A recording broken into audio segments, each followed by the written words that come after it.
Yakuza Kiwami is fun as hell, bro. I just finished playing it like a week ago and I said I wasn't going to make a full review, and I'm not. But at the very least I could just sit on this chair with my mic in my hand and just glaze the fuck out of this game, bro. Because this game is straight up enjoyable. Yakuza Kiwami is a remake of the first Yakuza game that released on the PlayStation 2 in 2005. I haven't played the original Yakuza, so this little Glaze review will be solely focused on the remake. So if this remake has changes that weren't in the original, I won't be aware of them, but you guys can let me know in the comments. Yakuza Kiwami, like all Yakuza games, was developed by Ryoga Gotoku Studios and published by Sega. Now, my personal connection to the Yakuza series started 2 years ago with Yakuza Like a Dragon. Yes, I know, boo me bro, I started with Yakuza 7, alright, shut the fuck up.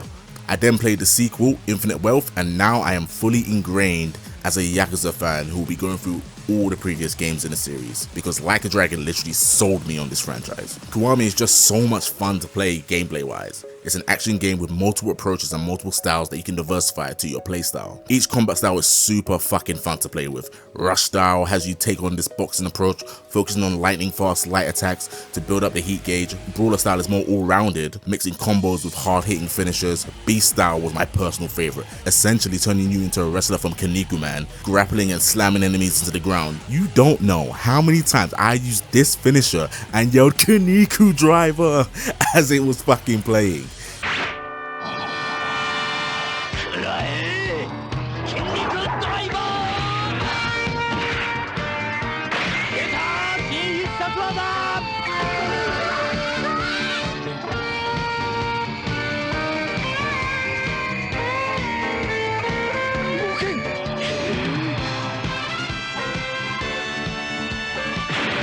Shit like this is how you know you are truly enjoying a game. Let's not even forget to mention about the other insane finishes you can pull off in this game. Some of these are straight disrespectful, so grimy, so bloody, so satisfying to see in action.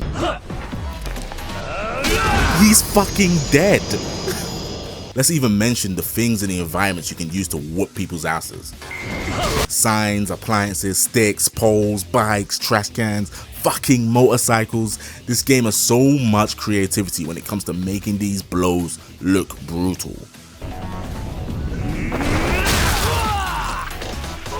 Is he dead?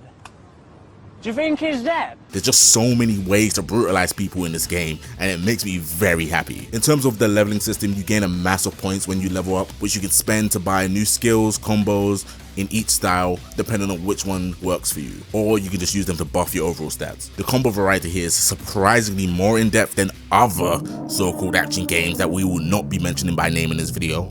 This game is plain old school fun. It's very straightforward, but not in a limiting kind of way.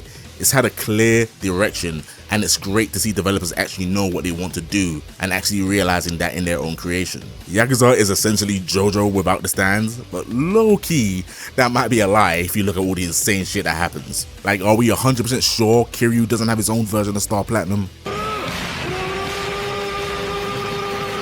I mean, the nigga looks a little like Jotaro. Speaking of Kiryu, he's the protagonist of this game, a stoic, good-hearted Yakuza member who selflessly takes the fall for a crime his best friend committed when he goes down for the murder of the family patriarch. Kiryu loses 10 years of his life, but when he comes out, he isn't embittered by it, scornful or hateful. Shit, it's just another day that ends in Y for Kiryu.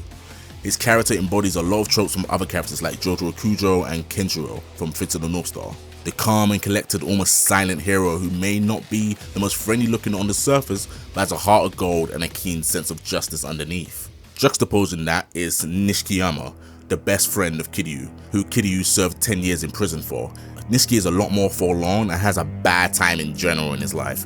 As the story progresses, we get to see more and more of what he went through while Kiryu was in prison, and what turned him into the man that he is today. And in all honesty, I may make a separate video on him because his life fucking sucks, and he was essentially forced into becoming this ruthless, opportunistic Yakuza by the circumstances of his situation. Nishiki is super resentful of Kiryu, and it isn't even Kiryu's fault, but he had to live through being constantly compared to him, constantly put down by others, and constantly having his shit kicked in, and constantly having people wish that he was in prison instead of Kiryu. All of these things and factors does something to a man. It pushes him to places he never dreamed he would go to, and we get to see that when Kiryu is released from prison.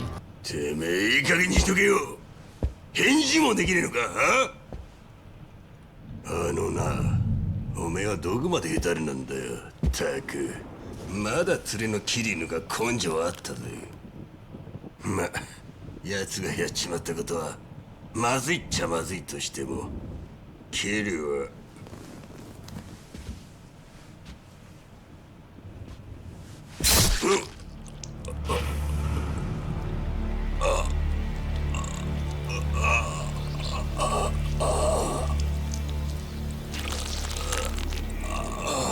誰がヘタレだって？誰が桐生よりも根性がないんだって？メイドの土産に教えてやる。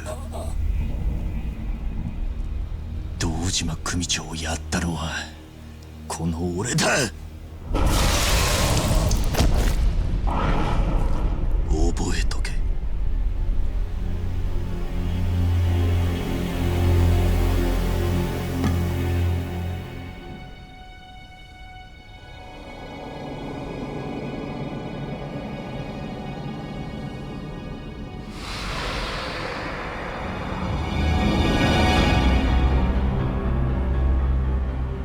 一人殺すも二人殺すも同じじゃねえか。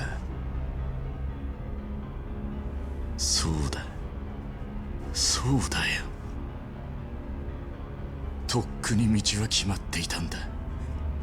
堂島を殺し桐生を見捨てたあの時から。やってやるよ。俺は必ずてっぺんに立ってやる。But this isn't a full review. We just out here glazing. There's a lot I've left out of this game. I'd rather you guys just play the game for yourself and find out. There's a bunch of other stuff you can do in this game. The map is pretty compact and expansive at the same time. You can randomly bump into side quests just from exploring and interacting with many different characters in the city, learning about their stories, helping them out, and even beating the piss out of them if they get too confident with you. There's mini games, stores for items and weapons, and you can even get yourself a girlfriend. By that I mean fight Goro Majima in a bunch of fucking places, because this man will not leave you alone wherever you are on the map. Overall, Yakuza Kiwami is so much fun, and is an ode to the simpler times in game development where developers' directions were focused. The voice work is immaculate, the music bloody cooks, the game isn't super long but can be extended through exploration, side quests and mini games. It's a game I think everyone should play, especially if they are fans of the action genre. I low-key had to stop playing it so I could play Slitterhead for the channel, but the pure difference in enjoyment between the two games was night and day. But anyways, if you did enjoy this Glaze review, like the video, subscribe to the channel. I'm done. See you next time.